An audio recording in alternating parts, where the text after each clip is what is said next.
नमस्कार दोस्तों, आज हम आपको फागुन मास के कृष्ण पक्ष की संकष्टी गणेश चतुर्थी व्रत की चौथ माता और गणेश जी की कहानी सुनाने जा रहे हैं, जिसे सुनने से सुख सौभाग्य में वृद्धि होती है। तो चलिए कहानी शुरू करते हैं। चौथ माता की कृपा से जीवन के सारे कष्ट दूर होते हैं। जो भी व्यक्ति श्रद्धा और भक्ति भाव से उनकी कथा सुनता है, उसे मनचाहा फल अवश्य प्राप्त होता है। चौथ माता के आशीर्वाद से घर में सुख शांति और समृद्धि बनी रहती है। तो आइए भक्ति भाव से फागुन मास के कृष्ण पक्ष की संकष्टी चतुर्थी के शुभ अवसर पर चौथ माता की पावन कथा का श्रवण करते हैं। हे चौथ माता, कथा को कहने, सुनने और हुकारा भरने वाले के जीवन की सारी परेशानियों को दूर करके उनकी सारी मनोकामनाएं पूर्ण करना। तो प्रेम से बोलिए चौथ माता गणेश जी की जय। प्राचीन समय की बात है, किसी नगर में एक सास बहू रहती थी। वह लोग अकेले ही रहती थी। उनका बेटा बाहर काम करता था। एक दिन सास ने अपनी बहू से कहा कि मैं किसी काम से बाहर जा रही हूँ, बहू चूल्हे की आग बुझने मत देना। सास बाहर चली गई। थोड़ी देर बाद चूल्हे की आग भी बुझ गई। बहू ने देखा आग बुझ गई तो पड़ोस में से आग लेने गई तो पड़ोसन कथा कहानी कह रही थी। बहू ने पूछा, आप क्या कर रही हैं? तो सबने कहा कि हम चौथ माता का व्रत पूजन कर रहे हैं। तब बहू ने कहा, इससे क्या होता है? तब पड़ोसन ने कहा, चौथ माता अन्न धन पुत्र सब देती हैं। परदेश गया पति भी वापस आ जाता है। तब पड़ोसन ने कहा, तुम भी व्रत किया करो। तब उसने कहा, मैं ये व्रत कैसे करूं? मेरी सास तो 3 टाइम की रोटी देती हैं। तो पड़ोसन ने कहा, 1 टाइम की रोटी गाय के बछड़े को दे दिया करो, दूसरे टाइम की रोटी उठानी में दाब दिया करो, तीसरे टाइम की रोटी अपने लिए रख लिया करो और चूरमा बनाकर चांद देखकर चौथ माता की व्रत पूजन करके इसके बाद उसे खा लिया करो। बहू बोली, ठीक है। इसके बाद बहू घर आ गई। अगले माह में जब चौथ का व्रत आया तो उसने पड़ोसन के कहे अनुसार वैसे ही व्रत शुरू किया। बहू की भक्ति बात से चौथ माता प्रसन्न हुई। उन्होंने सोचा कि अगर मैं इसे दर्शन नहीं दूंगी तो मुझे कौन मानेगा। चौथ माता ने उसके पति को दर्शन दिए और कहा कि घर जा, तुझे तेरे घर वाले याद कर रहे हैं। लड़का सेठ के यहाँ काम करता था।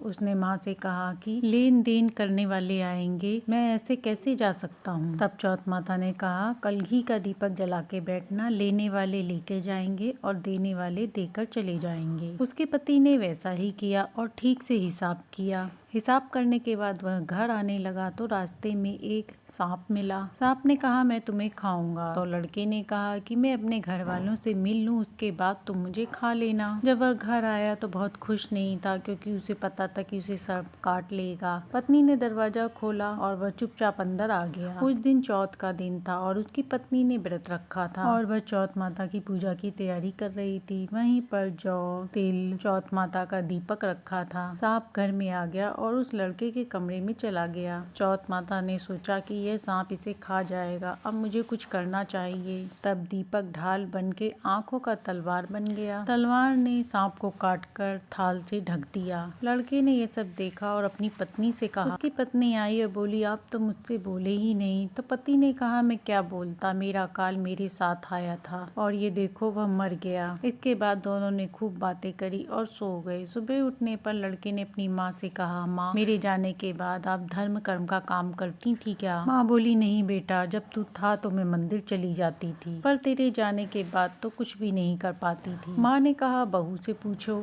बहू ने कहा, हाँ, मैं व्रत पूजन करती थी। तब सास ने कहा, मैं तो तुम्हें 3 टाइम का भोजन देती थी। तो बहू ने कहा, हाँ, पर मैं चौथ माता का व्रत पूजन करती थी। सास को विश्वास नहीं हुआ। सास ने कहा, क्या सबूत है? तो बहू ने कहा, बछड़े से पूछ लो। जब बछड़े को देखा तो उसके मुंह से हीरे मोती झड़ रहे थे। फिर बहू ने कहा, उठानी में देख लो। उठानी को खोद के देखा तो उसमें रोटी की जगह सोना चांदी गड़े मिले। इसके बाद बनिए से पूछने को कहा तो बनिए की बात भी सही निकली। सास ने बहू से कहा कि चौथ माता कैसी हैं? तो बहू ने कहा कि चौथ माता सबका भला करती हैं, सुख सौभाग्य समृद्धि के साथ सभी की रक्षा करती हैं। हे चौथ माता, जिस प्रकार आपने बहू पर कृपा करी, ऐसे ही अपनी कहानी कहते सुनते हुकारा भरते सबके घर में सुख शांति समृद्धि देना। आप सुनते हैं कहानी को पूर्ण करने वाली गणेश जी की कहानी। मानी। एक बार की बात है, धर्मराज युधिष्ठिर ने कृष्ण जी से पूछा, अब आप कृपया करके फागुन मास की कृष्ण पक्ष की संकष्टी गणेश चतुर्थी व्रत के महत्व व कथा का वर्णन करें। तब भगवान श्री कृष्ण ने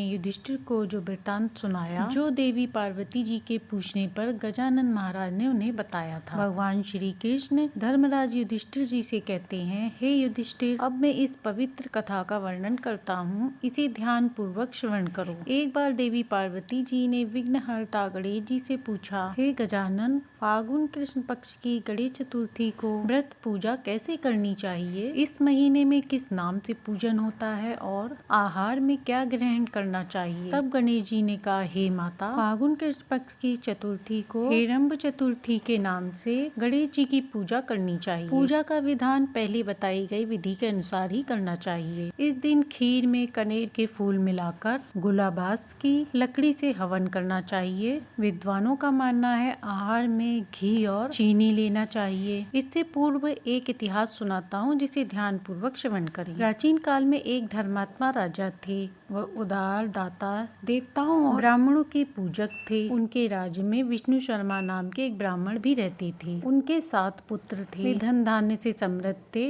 परंतु पारिवारिक कलह के कारण अलग होकर रहते थे। विष्णु शर्मा बारी बारी से एक एक के घर जाकर रहा करते थे। बहुत दिनों के बाद वह बूढ़े हो गए थे। वृद्ध होने के कारण उनकी सारी बहुएं अब उनका अनादर करने लगी थीं। वह सब पहले की तरह ना ही उन्हें सम्मान देती थी, ना ही उनका आदर सम्मान करती थी। अब विष्णु शर्मा तिरस्कार से अपमानित होकर रोते रहते थे। विष्णु शर्मा गणेश जी के भक्त थे और गणेश जी की पूजा आराधना किया करते थे। एक दिन गणेश चतुर्थी का दिन था और वह अपनी बड़ी बहू के घर गए। ब्राह्मण ने कहा, हे बहू रानी, आज गणेश जी का व्रत पूजन है, तुम पूजन की सामग्री जुटा दो। गणेश जी प्रसन्न होंगे तो धन दौलत सब मिलेगा। अपनी ससुर की बात सुनकर बहू गुस्से में बोली, पिताजी, मुझे घर के कामों से ही फुर्सत नहीं है, फिर इन झमेलों में पड़ने का मेरे पास कहाँ अवकाश है। ससुर जी, आप तो कोई न कोई नाटक रचते ही रहते हैं। मैं गणेश जी का व्रत भी नहीं जानती हूँ और ना ही गणेश जी को जानती हूँ। आप यहाँ से जाइए।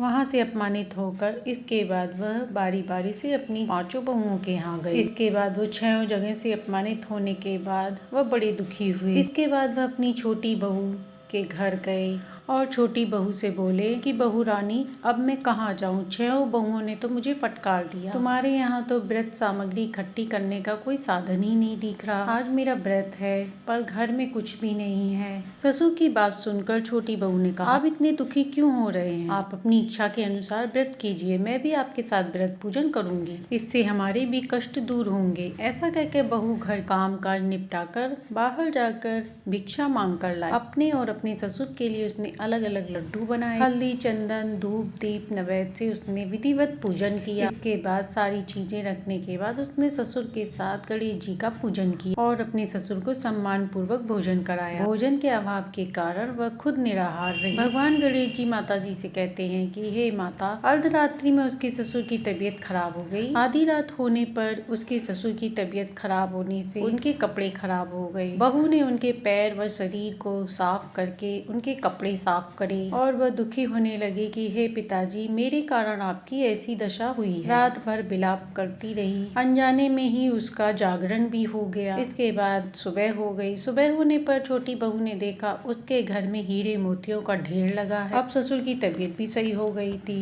आश्चर्य में पड़कर उसने अपने ससुर से पूछा कि पिताजी, आश्चर्य की बात है कि ये सब कैसे हुआ? बहू की बात सुनकर ससुर ने कहा, बेटा, ये सब तुम्हारे कर्म और पूजा पाठ का फल है। तुम्हारी भक्ति से प्रसन्न होकर गणेश जी ने ही तुम्हें ये सब कुछ दिया है और इस व्रत के प्रभाव से ही गणेश जी ने तुम्हें इतनी सारी संपत्ति दी है। बहू ने कहा, नहीं पिताजी, ये सब आपकी वजह से हुआ है। आपकी कृपा से ही गणेश जी प्रसन्न हुए हैं। मेरी दरिद्रता दूर हुई, घर में अतुल संपत्ति आई और आपकी कृपा से मैं भी धन्य हो गई। जब अन्य बहुओं को पता चला तो उन्हें बड़ा गुस्सा आया। वह कहने लगी कि इस बूढ़े ने अपनी सारी संपत्ति अपनी छोटी बहू को दे दी। आपसी कलह देखकर विष्णु शर्मा जी ने कहा कि इसमें मेरा कोई दोष नहीं, इसे तो गणेश जी ने ही दिया है। हे बहुओं, मैंने पहले तुम्हारे घर जाकर ही तुमसे व्रत पूजन करने को कहा था, पर तुम सबने मना कर दिया। इसके बाद मैं छोटी बहू के घर आया और इसने मेरी खूब सेवा सत्कार किया, व्रत पूजन की पूरी तैयारी करी। उसी से गणेश जी ने प्रसन्न होकर इसे सब कुछ दिया है। इसके बाद भगवान गणेश जी माता से कहते हैं, ब्राह्मण के 5 पुत्र दुख और गरीबी से हो गए, केवल छोटा पुत्र ही भाग्यशाली बन गया। अब वे लोग भी देखा ही देखा यह व्रत पूजन करने लगे, जिससे धीरे धीरे उनके घर की भी दरिद्रता दूर हो गई। इस प्रकार जो भी इस व्रत को करेगा उसका घर धन धान्य से भरा रहेगा। श्री कृष्ण जी धर्मराज युधिष्ठिर जी से कहते हैं, हे युधिष्ठिर, इस व्रत के प्रभाव से राज्य कामना करने वाले को राज्य की प्राप्ति होती है। इसलिए हे राजन, अब आप भी इस व्रत को जरूर करें, जिससे आप भी सारे कष्टों को छोड़कर राज का सुख भोगने लगेंगे। तब श्री कृष्ण जी के मुख से इस कथा को सुनकर युधिष्ठिर जी बहुत प्रसन्न हुए और इस व्रत को करने लगे। इसके बाद उन्होंने भी अखंड राज्य को प्राप्त किया। फागुन कृष्ण पक्ष की संकष्टी चतुर्थी व्रत कथा इस प्रकार संपूर्ण हुई। तो प्रेम से बोलिए चौथ माता गणेश जी की जय। तो ये थी गणेश चतुर्थी पे सुनी जाने वाली कहानी। कहानी अच्छी लगी तो लाइक एंड सब्सक्राइब करें।